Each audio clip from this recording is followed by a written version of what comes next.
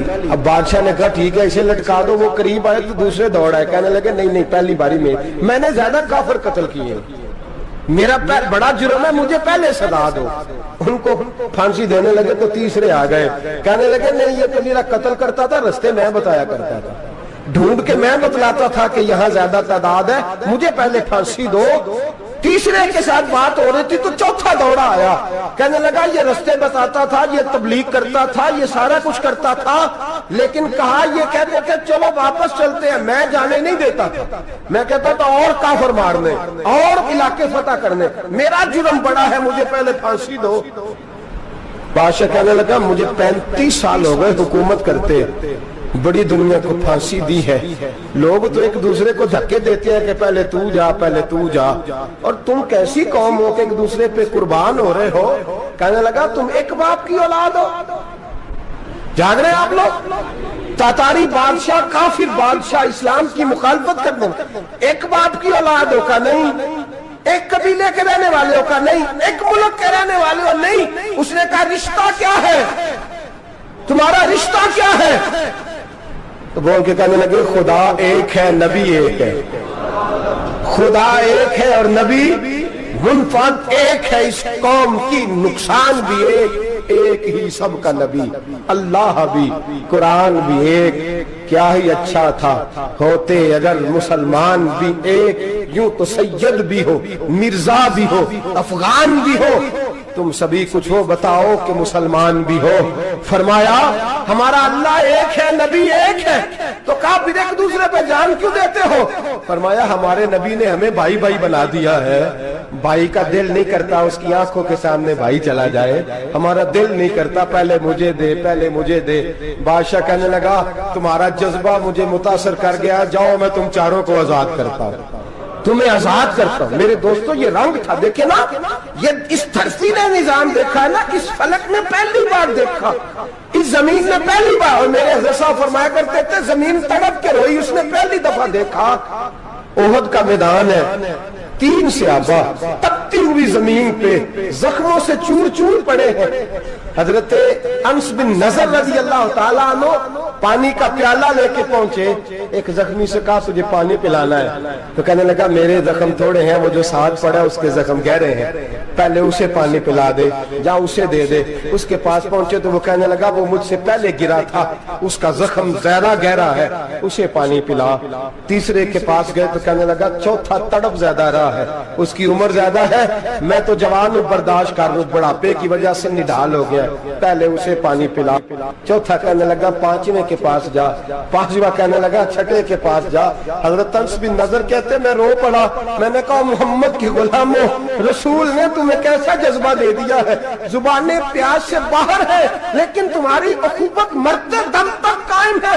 کہتے میں 7ویں کے پاس گیا تو کہنے لگا اگر 6 قربانی دے سکتے ہیں تو مجھے خود غرض نہ سمجھ, میں نے نہیں پانی پینا, جا پہلے کے پاس لے جا. کہتے میں پہلے کے پاس آیا تو روح پرواز کر گئی, دوسرے کے پاس آیا تو روح پرواز کر گئی, میں 7ویں تک آیا تو انتقال کر گئے. کہتے ہیں پانی کا پیالہ میں نے اٹھایا اور میں نے زمین پہ رکھا تو میں نے کہا پانی گوا رہنا, محمد کے غلام مر تو جاتے ہیں پر ایک دوسرے کا خیال بڑا رکھا کرتے ہیں, گوا رہنا یہ مر جایا کرتے لیکن ایک دوسرے کا درد. میرے دوستو لٹا ہوا برما, روتے ہوئے مسلمان, سسکیاں اور آہیں لیتی ہوئی مائیں پوچھتی ہیں اے خاصا اے خاصان رسول, وقت دعا ہے, امت پہ تیری آ کے عجب وقت پڑا ہے. وہ دین جو بڑی شان سے نکلا تھا وطن سے, پردیس میں وہ دین آج غریب الغربا ہے. فریاد ہے اے کشتی امت کے نگہباں, بیڑا یہ تباہی کے قریب آن لگا ہے. اور کیا خوبصورت جملے کہے تھے کہ نبی پاک صلی اللہ علیہ وسلم نے, حضور نے فرمایا تھا میرا مومن ایک جان کی طرح ہوتا ہے, ایک جان کی طرح ہوتا ہے, ایک کو تکلیف ہو جسم کے ایک حصے کو سارا حصہ پریشان ہوتا ہے. فرمایا یہ ایک مکان کی طرح ہے, ایک اینٹ دوسری اینٹ کو مضبوط کرتی ہے. فرمایا یہ مضبوط لوگ ہیں, یہ مضبوط لوگ. حضرت عمر فاروق کا زمانہ ہے, ایک آدمی نے سیری بھیج دی ایک گھر میں بطور تحفہ, قحط کا زمانہ تھا, گوشت ملتا نہیں تھا, جانور. ایک آدمی نے سیری بھیج دی ایک آدمی کے گھر میں. اس نے کیا کیا, اس نے اپنی بیوی سے کہا ہماری تو خیر ہے, ساتھ والا پڑوسی زیادہ غریب ہے، ادھر نہ بھیج دے، یہاں گندم امیر شہر کی ہوتی رہی خراب اور بچی کسی فقیر کی فاقوں سے مر گئی، کہا ساتھ والے پڑوسی کے گھر سے میں کئی دنوں سے بھوک کی آوازیں، وہاں بھیج دے۔ اس کے گھر گئی تو اس کی بیوی شوہر کو مشورہ دیتی ہے، کہتی ہے میرے بچے تو دلیر ہے، ساتھ والے کے چھوٹے ہیں، وہ گزارا نہیں، ادھر نہ بھیج دیں۔ ادھر گئی۔ ایک روایت ہے 7 گھر، ایک روایت ہے 21 گھر، 21 گھروں میں گھومتی ہوئی وہ صرف پھر پہلے کے گھر میں آ گئی، اور پہلا صحابی کہنے لگا صرف تو نے محمد کا کلمہ نہیں پڑھا، باقی 20 نے بھی پڑھا ہوا ہے، صرف تو نے ہی رسول اللہ سے یہ درس نہیں لیا، باقیوں نے بھی لیا ہے، اور صرف تیرے اندر ہی جذبہ اظہار نہیں، تو ہی صرف مسلمانوں سے پیار نہیں کرتی، سارے پیار کرتے ہیں۔ وہ صرف پھر آ گئی، اب کیا کرنا ہے، اب کیا کرنا ہے؟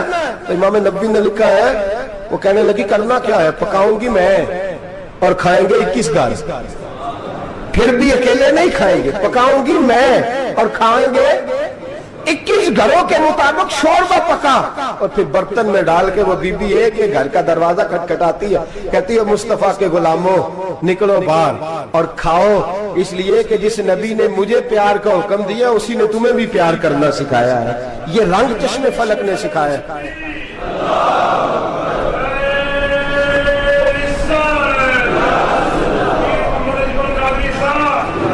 آپ کی بڑی مہربانی، زندہ باد وہی ہے جس کو اللہ رسول زندہ باد فرمائے، بڑی مہربانی، اللہ جزا دے۔ عرض یہ کرنے جا رہا تھا کہ رسول کریم صلی اللہ علیہ وسلم نے پیغام دیا امت کو، فرمایا دیکھیں نا کتنے بڑے لفظ ہیں، یہ نہیں فرمایا دوزخ میں جائے گا، یہ نہیں فرمایا کہ اسے جہنم کی سزا ملے گی، میرے نبی نے فرمایا میں اسے مومن مانتا ہی نہیں، میں اسے مسلمان اپنا مانتا ہی نہیں۔ حضور کسے؟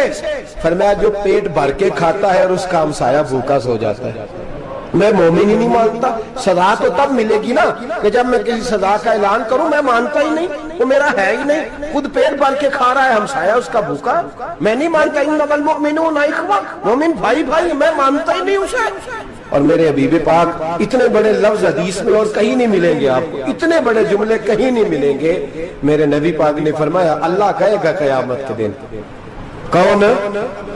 اتنے بڑے لفظ حدیثوں میں ملتے نہیں جتنے یہ ہیں۔ حضور نے فرمایا رب فرمائے گا بندے سے کہ میں تیرے پڑوس میں بھوکا تھا، تو نے مجھے روٹی کیوں نہیں کھلائی؟ کون کہہ رہا ہے؟ اللہ کہہ، میں بھوکا تھا تو نے روٹی نہیں دی، میں ننگا تھا تو نے کپڑا نہیں دیا، میں پیاسا تھا تو نے پانی نہیں پلایا، میں بیمار تھا تو تیمارداری۔ یا اللہ نہ تو کھاتا ہے، نہ پیتا ہے، نہ کپڑا پہنتا ہے، نہ تو بیمار ہوتا ہے، لا تاخذہ سنۃ ولا نوم، تجھے بیماری آتی نہیں، اونگ نیند نہیں آتی، میرے مالک تو میرے پڑوس میں تھا۔ تو حضور فرماتے ہیں رب فرمائے گا وہ جو بندہ تیرے پڑوس میں بھوکا تھا تو بندہ تو میرا ہی تھا نا، وہ جو بندہ تیرے پڑوس میں ننگا تھا تو بندہ تو میرا ہی تھا نا، وہ جو تیرے پڑوس میں پیاسا تڑپتا رہا تو وہ میرا ہی بندہ تھا۔ تو دوائی لینے جائے تو بڑے اسپتال میں اور اس بیچارے کو 20 روپے پرچی کے بھی میسر نہ آئے تو میرا ہی بندہ تھا۔ میرے دوست خیال کر اور یاد رکھ، یہ جو ہمسائے ممالک میں ظلم ہوتے ہیں، زیادتیاں ہوتی ہیں، ہمارے گھر کا پنکھا اچھا چلتا ہے، ہم جلوس اس وقت نکالتے ہیں جب ہماری لائٹ بند ہوتی ہے، ہم جلوس اس وقت نکالتے ہیں جب ہمارا ایسا جو ہمیں تنگ کرتا ہے، ہم اس وقت درد محسوس کرتے ہیں جب ہمارے گھر تک آگ آ جاتی ہے۔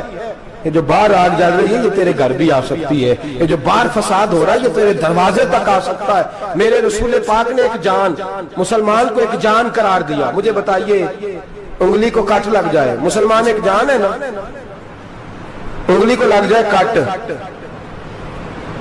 دماغ کہتا ہے میں نے نہیں سوچنا اس کے بارے میں نے اس کے درد کو محسوس نہیں کرنا، انگلی کی درد ہے، انگلی جانے اس کا کام جانے، ایسے ہی ہوتا ہے نا۔ بولے پیروں سے کہتے ہیں، انگلی کہتی ہے چل ڈاکٹر کے پاس، پیر کہتے ہیں نہیں میں نے نہیں جانا، انگلی کا کام ہے انگلی جائے، ایسے ہی ہے نا۔ دل سے کہتے ہیں تو تڑپ تھوڑا سا، انگلی کو درد ہے، کہتے میں کیوں تڑپوں، انگلی کا ماما، انگلی جانے اس کا کام جانے۔ ٹیلی فون کرنا ہے ڈاکٹر صاحب کا پتہ کرنا ہے تو کان کہتے ہیں میں نے نہیں بات سننی ڈاکٹر صاحب کی، زبان کہتے ہیں میں نے نہیں بولنا، انگلی جانے، ایسا ہوتا ہے۔ پیر احتجاج کرتے کہ میں نے ڈاکٹر کے پاس، میں کیوں چکر کھاتا پھروں ڈاکٹر کی دکان کی، انگلی کو درد ہے انگلی جانے، ایسا ہوتا ہے بھئی۔ میرے رسول پاک نے فرمایا مسلمان ایک جان ہے، تو درد برما کے مسلمانوں کو ہو رہا ہے تو پاکستانی کہہ رہے ہیں کوئی بات نہیں، وہ جانے ان کا کام جانے، ایک جان ہے نا، درد ہونا چاہیے، تکلیف ہونا چاہیے، پھٹے پہ باتیں ہوتی ہیں اس موضوع پہ۔ اسمبلی پہ گفتگو ہوئی ہے اس موضوع پہ؟ آپ کی صوبائی اسمبلی میں اس موضوع پہ بولی ہے؟ آپ کے کونسل اس موضوع پہ بولے؟ ہم تو اپنی اپنی سیاستیں، اپنے اپنے تماشے، اپنے اپنے چکروں میں لگے ہوئے. وہ دریا کے اندر سسکتے مسلمان، بنگالی کہتے ہیں ہمارے نہیں، برمی کہتے ہیں ہمارے نہیں، پاکستانی کہتے ہیں ہمارے نہیں، ترکی کہتے ہیں، وہ کس کے ہیں؟ وہ کس کے ہیں؟ وہ اللہ کے بندے ہیں، محمد عربی کے غلام ہیں صلی اللہ علیہ وسلم. لیکن میرے دوستو، کیا ہمیں کیا غرض ہے؟ وہ جانے، ان کا کام جانے. یہ جب تیرے پیروں تک آگ آئے گی پھر تجھے پتا چلے گا یہ بڑی سخت آگ ہے. آج جس کافر نے برما پر عرصہ دراز تنگ کیا ہے، مسلمان تھوڑے تھوڑے مفاد لینے کی خاطر نا، بنو عباس اور بنو امیہ کی جنگ چل رہی تھی. بنو عباس جو تھے وہ غالب آ گئے، بنو امیہ جو تھے ان کی حکومت ختم ہو گئی. تو عیسائیوں نے بنو امیہ سے کہا کہ ہم تمہارے ساتھ تعاون کرتے ہیں، ہم تمہارے ساتھ تعاون کرتے ہیں اور بنو عباس پہ غلبہ پا کے تمہیں حکومت دلاتے ہیں. بنو امیہ بڑی جدوجہد کر رہے تھے بادشاہی کے لیے، لیکن انہوں نے کہا کہ ہم لڑ رہے ہیں، کوشش کر رہے ہیں، لیکن ہمیں کسی کافر کی مدد کی ضرورت نہیں. ہم جتنا مرضی لڑیں لیکن کافروں کے ہاتھوں بنو عباس کو مروانے کو ہم تیار نہیں. ہمیں خبردار، تمہارا آپس کا معاملہ ہے، ہم خود نمٹ لیں گے، تمہیں اجازت نہیں دیتے تم اندر کودو اور کود کر کے تم فسادات پیدا کرو اور مسلمانوں کے اندر تقسیم کرو. میرے دوستو، مسلمان کو سوچنا چاہیے، سوچ بڑی رکھنی چاہیے. گھر کی جنگ سے نکل اب بہو ساس کے جھگڑے سے باہر آ جا، اب محلے کی سیاست چھوڑ کے باہر کا سوچ. اب اسلام کو تیری حاجت ہے. اب پوری دنیا جب مسلمان کو دیکھے نا، فیس بک یوز ہوتی ہے، اس پہ نوجوان جب اسلام کی بات کرنے لگے گا، اس پر جب بڑا اسلام کی بات کرنے لگے گا، پوری دنیا میں پیغام جائے گا کہ مسلمان اب جاگنے لگا ہے، مسلم خابیدہ بیدار ہونے لگا ہے، اب اس کی آنکھیں کھلنے لگی ہیں، اب یہ اپنے مذہب کی بات کرتا ہے، اب یہ اپنے ملک سے، صوبے سے، برادری سے نکل کر بولتا ہے. اب یہ کہتا ہے کہ بازو تیرا توحید کی قوت سے قوی ہے، اسلام تیرا دیس ہے، تو مصطفی ہے. اب یہ بڑی سوچ رکھتا ہے، اب یہ عالمی بات کرتا ہے. میرے دوستو، ہمارا تو حال یہ ہے. امام اعظم ابو حنیفہ کا فتویٰ ہے، آپ فرماتے ہیں جو مولوی عالمی حالات سے باخبر نہ ہو وہ جمعے کی تقریر نہ کرے، وہ مسلمانوں کی رہنمائی نہیں کر سکتا. عالمی حالات سے جو خبردار نہ ہو، تو جس کو چھٹی ہو جائے تو نے ختم نہیں پڑھا، دوڑ جا مسجد سے، تو ختم نہیں پڑھتا ہمارے، تجھے پتہ ہی نہیں تو کہاں رہتا ہے، بھاگ جا. وہ عالمی حالات پہ بات کرے گا کیونکہ بیچارے کو تو پتا میری سویرے چھٹی ہو جانی. سیاست کا لفظ چھیڑا نہیں تو میں گیا نہیں. یاد رکھے، وہ جو بیداری ہے، وہ جو اعلیٰ ظرفی ہے، وہ جو بڑی سوچ ہے، وہ جو ملت کی سوچ ہے، وہ جو قومیت کی سوچ ہے، وہ جو آگے بڑھنے کا زاویہ ہے، وہ تو اندر. اقبال کہتا ہے گلا تو گھونٹ دیا اہل مدرسہ نے تیرا، گلا تو گھونٹ دیا اہل مدرسہ نے تیرا. تجھے تو مدرسے والوں نے پلیٹ پکڑا دیا ہے کہ جا سویرے لنگر کٹھا کر کے لا اور دوپہر کو روٹیاں مانگ کے لا اور دیکھ آج مرا کون ہے، ختم کس کا پڑھنا ہے. تو گلا تو گھونٹ دیا اہل مدرسہ نے تیرا، اب کہاں سے آئے گی صدا لا الہ الا اللہ. تو گھونٹ دیا تیرا گلا، تو کیسے بڑی بات کرے گا؟ بڑی بات کے لیے بڑی سوچ چاہیے، بڑی تگودو چاہیے، بڑی کوشش چاہیے، بڑا حوصلہ چاہیے. مسلمان چھوٹی چھوٹی لڑائی میں، چھوٹی چھوٹی جنگ میں، ایک دکاندار دوسرے دکاندار سے لڑ رہا ہے، گلی والا دوسری گلی والی سے لڑ رہا ہے، محلے والا محلوں پہ اعتراض. ایک شہر میں رہنے والے میں نے دوسرے محلے پہ اعتراض کرتے دیکھے. یقین کریں، ایک شہر میں رہنے والے، علاقے میں بسنے والے کہتے ہیں بھائی توبہ ہے اس محلے تو اللہ ہی بچائے. لا حول ولا قوت. وہ جو تقسیم در تقسیم کی سوچ ہے، اس نے چھوٹے چھوٹے ٹکڑوں میں مسلمانوں کو بانٹ دیا ہے. چھوٹی چھوٹی تقسیم ہے، چھوٹا چھوٹا ہمارا مزاج ہے، چھوٹی سوچ ہے. بڑی سوچ کی بات سنیے. صلاح الدین ایوبی، جاگ رہے نا آپ لوگ؟ تو آخر حضرت صاحب ایڈی وڈی گل چھیڑ چھڑی ہے، یہ مطلب ہی کون نہیں. کنے برما جانا ہے تو کنے مدد کرنی ہے. میں تو بھائی فریضہ سر انجام دے رہا ہوں. میرے نبی نے فرمایا برائی کو یا ہاتھ سے بدل، ہاتھ سے نہیں بدل سکتا تو زبان سے تو بولنا. تو میں معذور ہوں، کمزور آدمی ہوں، ہاتھ سے بدلنے کی طاقت نہیں رکھتا، تو دوسرے درجے پہ تو مجھے عمل کرنے دو نا. اثر کرے نہ کرے سن تو لے میری فریاد، نہیں ہے داد کا طالب یہ بندہ آزاد. رونے تو دو، تڑپنے تو دو، آہیں تو بہانے دو، سسکیاں تو لینے دو، مار کھائیے تو تڑپنے تو دو. وہ قرآن پاک برما میں پابندی لگی ہے تو میں یہاں سوچنے لگا ہوں کہ وہاں تو پابندی لگی ہے، یہاں پہلے ہی لوگ کوئی نہیں پڑھتی. معاذ اللہ تعالیٰ حالات دن پہ دن مسلمانوں کے لیے ایک ایک کر کے. افغانستان میں جو آگ لگی تھی، پھر وہ عراق میں بھی لگی، پھر وہ لیبیا میں بھی لگی، پھر وہ مصر میں بھی لگی، پھر وہ یمن میں بھی لگی.